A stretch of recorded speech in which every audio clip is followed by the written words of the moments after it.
do a Chihuahua, a Pug, a Poodle, and a Doberman all have in common? They've all been dogs that I've had.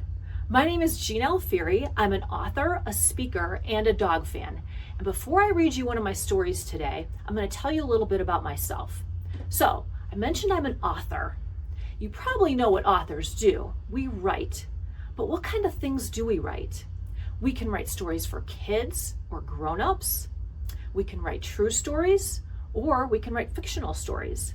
But we can also write things like articles for blogs or newspapers or magazines. We can write plays. We can even write movie scripts. And what makes us an author is that these things are published, so they're made public. We share them with other people. I'm also a speaker, and I speak at many different kinds of places. I get to do things like this and speak with you online. I also do in-person events. One of my favorite things to do is visit kids in libraries and school classrooms. I also speak at churches, with book clubs, and with women's groups.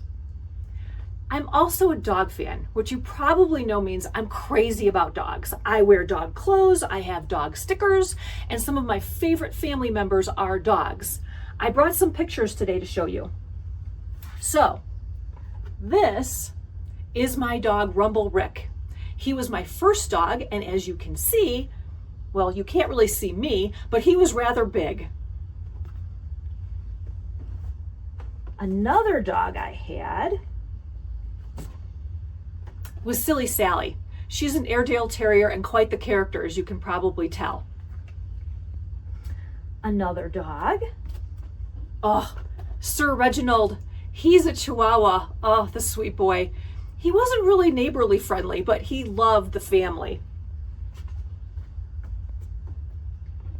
And here's Sir Reginald with Mortimer, my pug. I also have another pug. Her name is Princess Zoe. And last but not least, Silly Millie. We weren't sure what Silly Millie was, so we did a DNA test on her. We had never done that before because all the other dogs were pretty easy to tell. Can you guess what she is? We thought she might be a terrier mix, but we were way off. If you want to see the DNA test results, check out my blog. It was posted in May. We even did a little poll before we got the results to see what everybody else guessed. It was a ton of fun. So check out the blog in May. You can find me at dogauthor.com and you'll see the blog there too. So, one of the other things I love about dogs is writing about them. And I'm going to read you a story today. It's titled, Does God Have a Dog? It's about old Rover. He doesn't know if there's a doggy heaven, but he's about to find out, and the answer is not what he thinks. So let's begin. It's a great secret, so please don't tell. You must keep your voice low. Be sure not to yell. It began long ago and still happens today. The dogs know it's true, despite what cats say. They may be a shadow, they may even have wings. The dogs who have passed tell wonderful things. At some point, however, the story got old. Even though it was true, it didn't get told. Old Rover had doubts. It's too good to be true. Maybe some go to heaven, but only a few. I've been so bad that I'd never get through. And if somehow I could, I don't know what I'd do.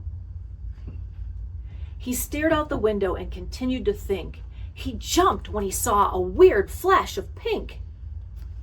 What could that be? What Rover saw gave him a chill, but at the same time it was such a thrill. His old friend appeared, but she had long passed. This couldn't be real. No way it would last. Where? How? Rover sputtered. This isn't funny. She nuzzled old Rover and dropped her pink bunny. It's okay, she told Rover. I know you've been sad, but I have a message to make you feel glad.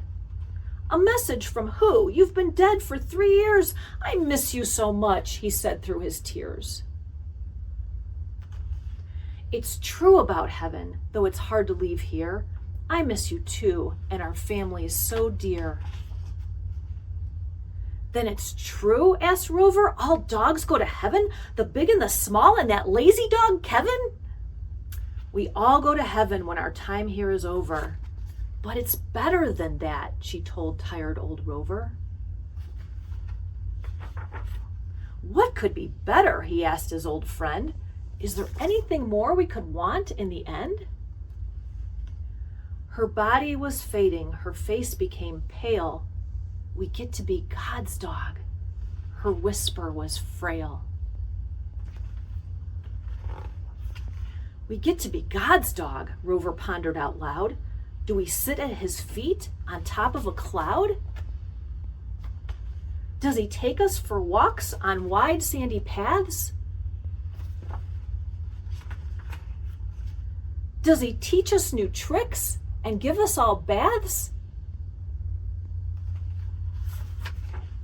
Please finish your story. Don't leave, pleaded Rover. How could your visit so soon be over? Don't worry, Rover. Be courageous and true. Her voice trailed off. Be your wonderful you. Rover woke with a jolt. Had he been sleeping? He patted his eyes. He'd also been weeping.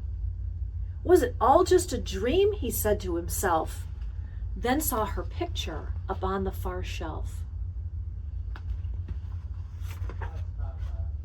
He walked over and tripped on her pink bunny toy. Still warm from her touch, it brought him such joy. Someday God will call, he knows me by name. I don't need to do tricks, he loves me the same. Until then, I will be courageous and true, and will share the good news with other dogs too. The end. Thank you so much for joining me for Storytime today. Come back next time for even more. Bye-bye.